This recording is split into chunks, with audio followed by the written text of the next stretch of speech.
আকরাম তোমার সম্পর্কে আমাকে সবকিছু বলেছে। এই যেমন তুমি খুব সাহসী, তোমার 8 লাখ টাকা দরকার। কি ঠিক বলছি তো?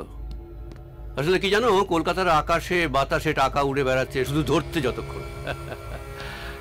আমার মনে হচ্ছে তুমি পারবে, তুমি খুব সাহসী। একদিনে সবকিছু বলবো না, তাহলে আকর্ষণ কমে যাবে। বাকি কথা বাকি দিনগুলোর জন্য তোলা থাক। হ্যাঁ,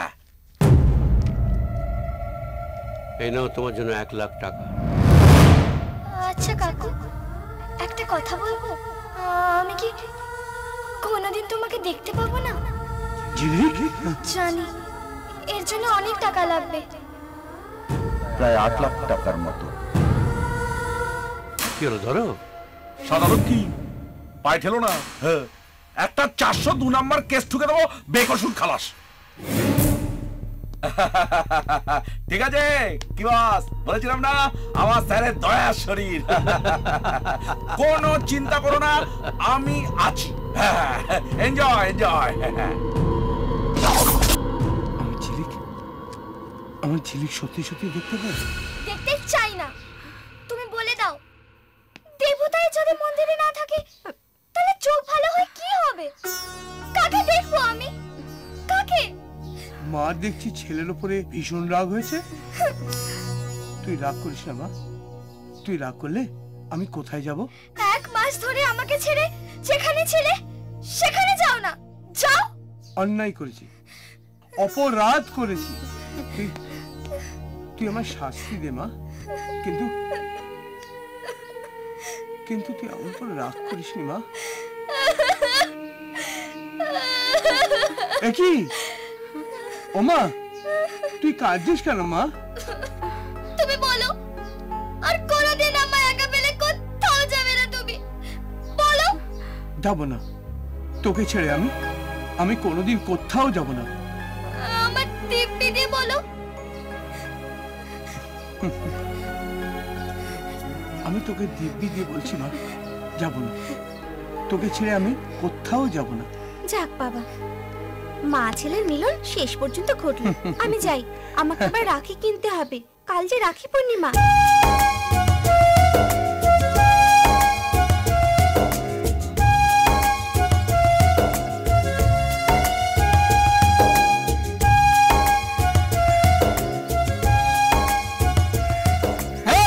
পাগল বাচ্চা বাবা,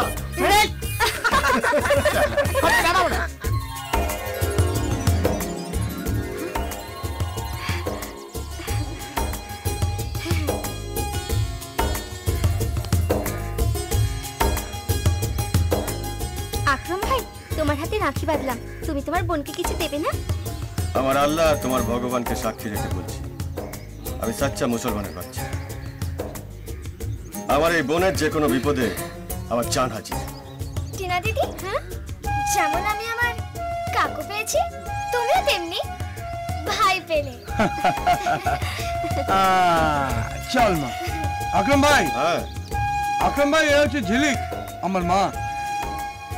সত্যি তোমার মা ঠিক যেন দুর্গাপতি।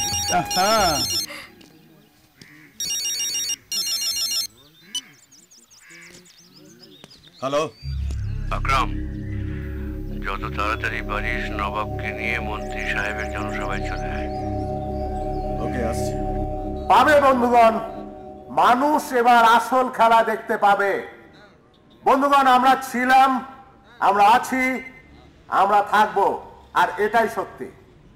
যদি বিরোধী দলের নেতারা মনে করেন চক্রান্ত করে মানুষকে ভুল বুঝিয়ে আমাদের সরিয়ে দিতে পারবেন, তাহলে আমি বলবো তারা মূর্খের স্বর্গে বাস করছেন। হ্যাঁ,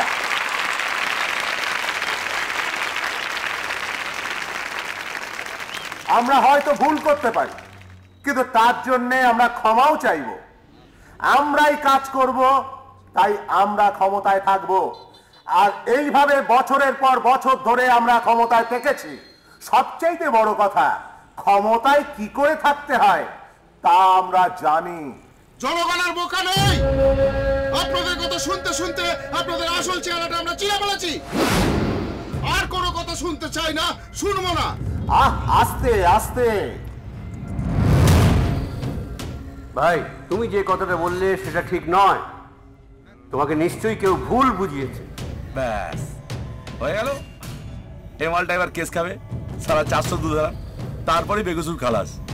স্যার এ ভাই একটু শোনো। দিয়েছে নিজের পেছনে বাঁশ, খাও।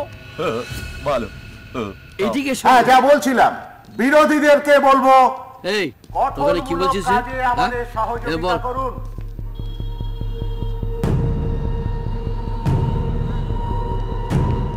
হ্যাঁ, যে কথা বলছিলাম আমি আপনাদের বলছি, চল আজকের মুখটা বন্ধ কর।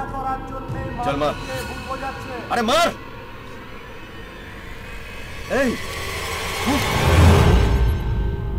নবাব মার, মার নবাব, নবাব মার। আমাকে মেরো না। নবাব মার, মার নবাব। চালা গুলি। হতে দেব না, আমরা এর প্রতিবাদ করবই।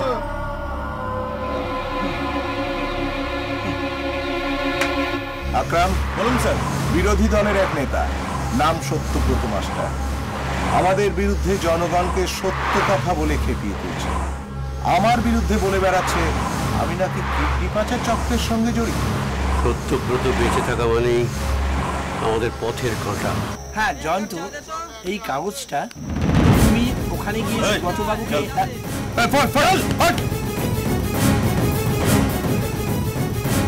কি ব্যাপার তোমরা?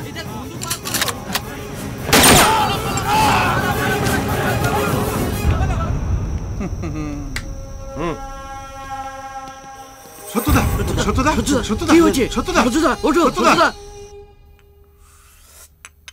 নবাব, ইয়েস স্যার।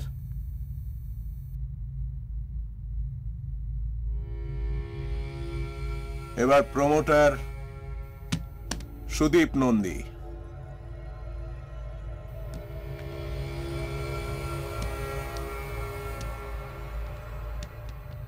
আগে আমাদের পার্টি ফান্ডে মোটা টাকা চাঁদা দিত, আর এখন বিরোধী পক্ষকে টাকা দিয়ে ওদের হাতে রাখতে চাইছে। সরিয়ে দাও, পৃথিবী থেকে ওকে তাড়াতাড়ি সরিয়ে দাও।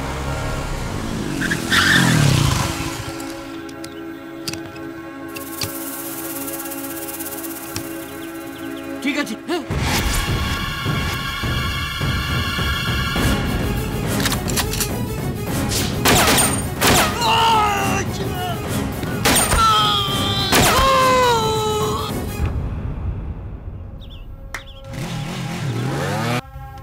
দেখতে হবে।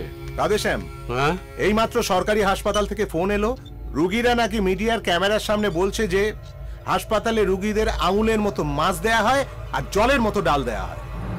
কি বলছেন স্যার? হ্যাঁ, তার মানে আপনার বিরুদ্ধে চুরির অভিযোগ করছে রোগীরা? চুরি? কিসের চুরি? বিনে পয়সায় এমন সুস্বাদু খাবার কজন পায়? স্যার, ওরা আপনার বিরুদ্ধে অপবাদ দিচ্ছে তো, আমি এক্ষুনি ওদের বিরুদ্ধে একটা মামলা ঠুকে দিচ্ছি, 379 ধারা। হ্যাঁ নবাব, আকরাম, রোগীদের এই আন্দোলনটা যে করে হোক বানচাল করে দিতে হবে। Okay sir.